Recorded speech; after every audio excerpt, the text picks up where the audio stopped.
अगर टक्कर है तो सीधे भारतीय जनता पार्टी और निर्दलीय संजय नेगी में है। पोलिंग मेरे पक्ष में दिखाई दे रही है, हर गांव से मेरे पक्ष में दिखाई दे रही है, जिसमें भाजपा और कांग्रेस पिछड़ती हुई दिखाई दे रही है। और देखिए, पुलिस शुरू से ही सत्ता पक्ष के दबाव में थी और लगातार मुझे परेशान किया जा रहा था एक निर्दलीय के रूप में होने के कारण। नमस्कार, आप देख रहे हैं न्यूज़ 31 उत्तराखंड। आज हम रामनगर में बातचीत करेंगे उत्तराखंड के विधानसभा चुनाव को लेकर। मतदान शुरू हो गया था और अब मतदान की जो कार्रवाई है अंतिम दौर में है।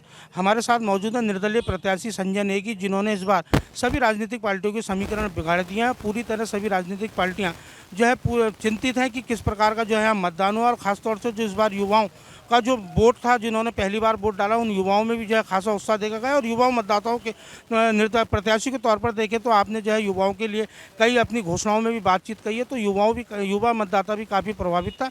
आपने भी प्रत्येक विधानसभा के हर बूथ का निरीक्षण किया है, किस प्रकार का मतदाताओं का रुझान रहा। हम बातचीत करेंगे, हमारे साथ खास बातचीत में नेगी जी मौजूद हैं। नेगी जी, आपका स्वागत है न्यूज़ 31 उत्तराखंड में।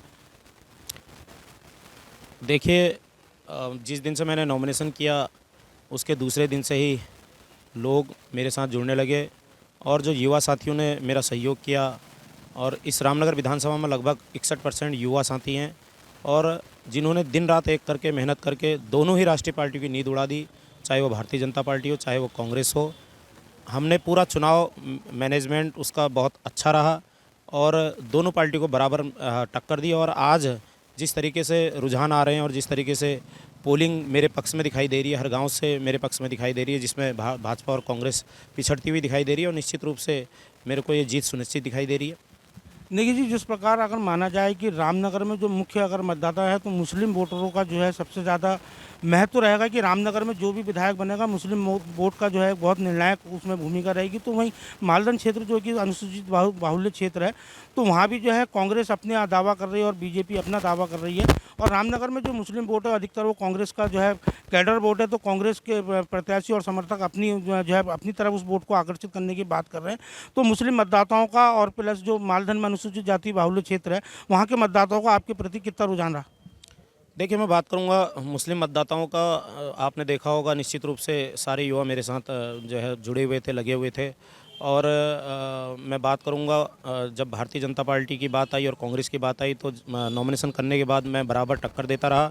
और एक बात मैंने सीधी सीधी अपनी बात रखी, जो मेरे युवा साथी उनके बीच में मैंने बात रखी, तो वो उसको समझने को भी तैयार हुए। और निश्चित रूप से एक बात ये समझ में आ गई थी, मुस्लिम मतदाता का जो वोट होता है वो कांग्रेस को होता है। और मैंने उन्हें समझाने की कोशिश की कि इस बार कांग्रेस फाइट में नहीं है, अगर टक्कर है तो सीधे भारतीय जनता पार्टी और निर्दलीय संजय नेगी में है। और इस बात को बहुत हद तक लोगों ने समझा भी और इसलिए मेरे पक्ष में मुस्लिम मतदाताओं का वोट मेरे पक्ष में आया है। और बात करेंगे हम अनुसूचित जाति के वोटों की, मालधन क्षेत्र मेरा हमेशा से, जब मैं ब्लॉक प्रमुख था वहाँ मैंने बहुत काम किए। विधायक प्रत्याशी के समर्थकों ने जो सांवलदे में वोटरों को लुभाने के लिए नोट की कार्रवाई देने की कार्रवाई की थी, आपके समर्थकों ने रोका, काफ़ी बवाल भी वहाँ हुआ था।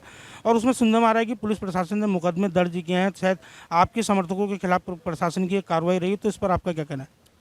देखिए, पुलिस शुरू से ही सत्ता पक्ष के दबाव में थी और लगातार मुझे परेशान किया जा रहा था एक निर्दलीय के रूप में होने के कारण। सत्ता पक्ष और पुलिस ये समझ रही थी कि जो है संजय नेगी के पीछे कोई पॉलिटिकल पार्टी नहीं है, लेकिन मेरे साथ जनता का प्यार था, जनता का आशीर्वाद था। और जो घटनाक्रम रात हुआ आप सभी ने वो देखा, फेसबुक के माध्यम से आपने देखा कि किस तरीके से विधायक पुत्र की गाड़ी में और खुद विधायक पुत्र पैसे लेकर बांट रहे थे और शराब बांट रहे थे, जिसे हमारे समर्थकों ने रंगे हाथों पकड़ लिया था। और पकड़ने के बाद पुलिस ने जो कार्रवाई की है सबके सामने, पुलिस ने मेरे ही समर्थकों पर जो है लूट का मुकदमा दर्ज किया है, जिसकी मैं घोर निंदा करता हूँ। और ये पोलिंग खत्म होने के बाद मैं भी अपने समर्थकों की तरफ से रिपोर्ट दर्ज कराऊंगा कि पुलिस प्रशासन पूरी तरीके से सत्ता के दबाव में काम कर रहा था। और यदि हमारी जो हम तहरीर देंगे उस तहरीर पर कार्रवाई नहीं है तो निश्चित रूप से एक आंदोलन रामनगर में हो।